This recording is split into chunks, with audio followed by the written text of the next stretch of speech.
Karena ini sudah ada pengalaman, ternyata yang sekelas anaknya Ustadz saja jawabannya bisa seperti itu, mengalah. Saya tidak tahu itu. Ini utang siapa? Jangan-jangan bukan punya bapak saya, namanya saja yang mirip.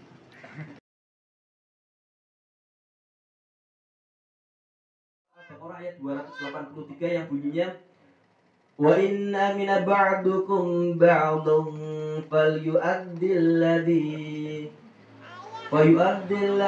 tu'ima amanatahu wal yattaqillaha rabbah. Akan tetapi jika sebagian kamu mempercayai sebagian yang lain, ini kuncinya Bu. Apabila sebagian kamu mempercayai sebagian yang lain, maka hendaklah yang dipercaya itu menunaikan amanatnya atau hutangnya tadi. Berarti jenengan boleh tidak mencatat jika jenengan percaya sekali dengan orang tersebut. Berarti boleh nih. Jenengan tidak dosa kalau tidak dicatat. Tapi ingat konsekuensinya tadi. Jenengan tidak boleh ngersulah ketika orang tersebut ingkar. Ngerti? Ketika kok ada saudara kita kok ingkar, sudah pernah kita pinjami uang, jenengan tidak boleh ngersulah kalau tidak punya catatan. Itu hukumnya. Karena Allah sudah menganjurkan, Allah sudah mengingatkan kita. Ternyata catatan itu fungsinya banyak. Ya selain untuk mengingatkan yang lupa, karena manusia itu tempatnya salah dan lupa. Ya untuk bukti kita ketika menagih. Nuwun sewu. Kalau ini nagihnya dengan orangnya langsung masih mending Bu. Ya kalau orangnya sudah meninggal. Orangnya padahal ini aslinya orang yang terpercaya nuwun sewu, tapi anak, istrinya, keluarganya tidak ada yang tahu. Jenengan tidak punya catatan, kira-kira gimana? Percaya enggak? Langsung jenengan datang. Mbak, niki nuwun sewu, garwane jenengan gadah sambutan kali kula gangsal juta. Catatannya pun di buktinya mana? Kita tidak bisa nunjukkan, tidak ada saksi. Cuman saksinya ya jenengan sama yang bersangkutan. Nah, orangnya tidak pernah menyampaikan ke keluarga. Ini salah siapa kalau seperti ini? Salah kita sebenarnya.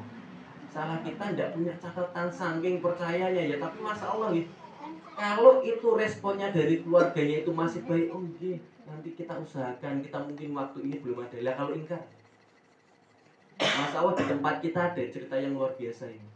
Jadi beliau ini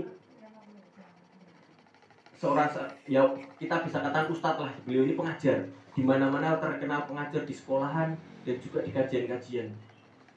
Waktu hari tersebut lah, misalkan hari ini beliau itu baru meninggal dunia. Nah, teman saya ini kan pengurus Baitul Mal. Baitul Mal terkait pinjaman dana, tapi bukan Baitul Mal utang piutang secara perbankan seperti riba, bukan gitu. BMT ya BMT, tapi terkait dengan bagi hasil seperti itu. Ini memang murni syariah. Kodarwah masuklah ke situ. Ini kesalahannya apa? Padahal dari BMT ini hanya lupa mencatatkan terkait data-data beliau, tidak dirampilkan. Data-datanya hanya ada data-data hutang sekian, nama ini, tapi data terkait KTP, KK dan lain-lain itu tidak ada.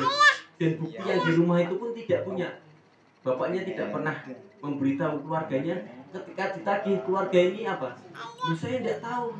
Kita tidak pernah punya utang sekian. Ini kok bapak tidak pernah ngomong. Ya saya tidak mau tahu itu. Seperti itu urusan bapaknya. Itu bapak yang kelasnya ustadz, anaknya jawabnya seperti Mas Awal.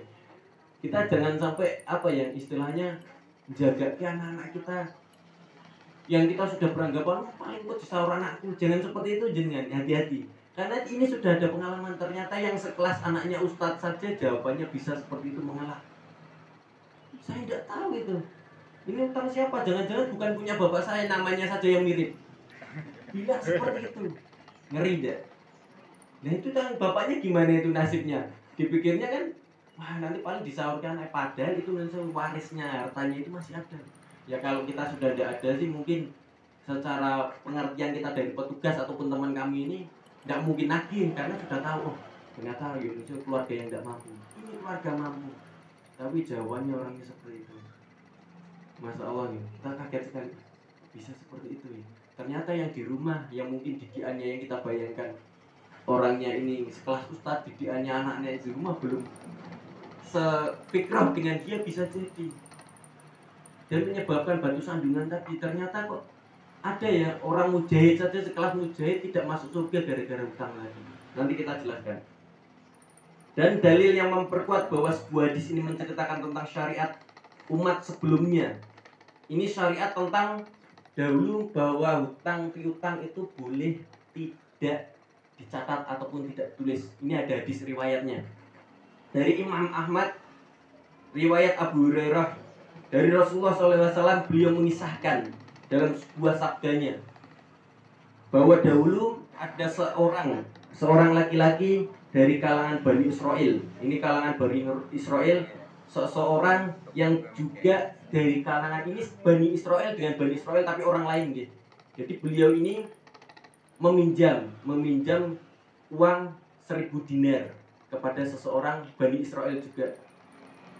Tapi pada perjalanannya sebelum transaksi ini beliau ini ditanya, yang mau minjam uang itu ditanya sama pemilik uangnya. Pemilik uang beliau berkata, datangkanlah kepadaku para saksi agar transaksiku ini dipersaksikan oleh mereka. Wajar tidak kalau seperti itu? Wajar. Beliau mengikuti syariat, paham syariat seperti itu. Oh iya.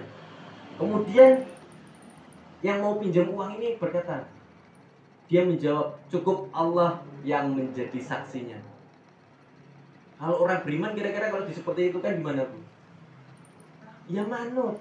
Ya Allah saksinya sudah lebih dari cukup. Langsung dilanjutkan percakapan berikutnya. Pemilik uang kemudian berkata, datangkanlah kepadaku seseorang yang mampu menjaminmu. Maksudnya menjamin itu seperti ini. Contoh misalkan kok jenengan tidak ada, ya keluarga jenengan. Tahu maksudnya biar tahu nanti kalau suatu saat jenengan ada apa-apa, ya jenengan mau nagih ke seseorang itu bisa, ke keluarga kita bisa, keluarga kita tahu maksudnya seperti itu. Yang mau minjam uang ini berkata lagi, cukuplah Allah sebagai penjaminku. Gimana kalau dikatakan seperti itu kita? Orang beriman ya pasti, oh iya, kamu benar. Yang mau minjem itu sampai bingung sendiri. Ya kamu benar, memang benar kamu. Allah yang penjamin semuanya. Manusia itu kan hanya perantara. Yang bahkan kita sering janji saja, kita sering meleset. Kalau Allah janji, ada enggak yang meleset? Yang belum terbukti saja, yang masih di dunia saja banyak yang kita ketahui, kita rasakan, terbukti semua nih. Apa yang Allah sampaikan itu terbukti semua. Hatta itu dampak riba yang mungkin dulu kita tidak percaya. Kalau sudah kebentur tembok baru kita percaya. Sakitnya maksudnya seperti itu ternyata. Oh iya. Baru kita sadar ternyata terbentur tembok yang tebal itu ya sakit sekali ya. Tapi dulu kan tidak, waktu kita jaya, waktu kita hidupnya enak, usaha kita lancar sekali kan tidak ada yang percaya. Apa itu riba? Seperti itu. Jawaban kita, udah, harta saya berkah, nyatanya usaha saya lancar. Makin maju makin tambah, dagangan saya tambah banyak, ibadah saya juga tambah bagus, sedekah saya mungkin, padahal di dalamnya keluarganya rusak semua. Kita kan tidak tahu hubungan antar keluarga, antar anak, antar istri, ternyata ya seperti itu, dihancurkan sama Allah sedikit-sedikit, kita tidak sadar. Oh ternyata seperti itu ya efeknya. Lalu pemilik uang ini kemudian memberikan utangan pinjaman karena saking percaya, Bu. Lalu sudah pakai nama Allah semua. Orang dulu Arab Bani Israel itu sudah hatam, mereka bukan orang Islam gitu. Tapi kalau namanya yang mereka sebut Allah, itu mereka yakin. Bukan berarti kok orang Quraisy itu tidak mengenal Allah, tidak ya. Mereka percaya dengan Allah. Demi Allah kalau mereka menjadi saksi itu, sebutnya Allah, bukan yang lain. Tapi mereka kalau mengimani syariat yang dibawakan Rasul berat.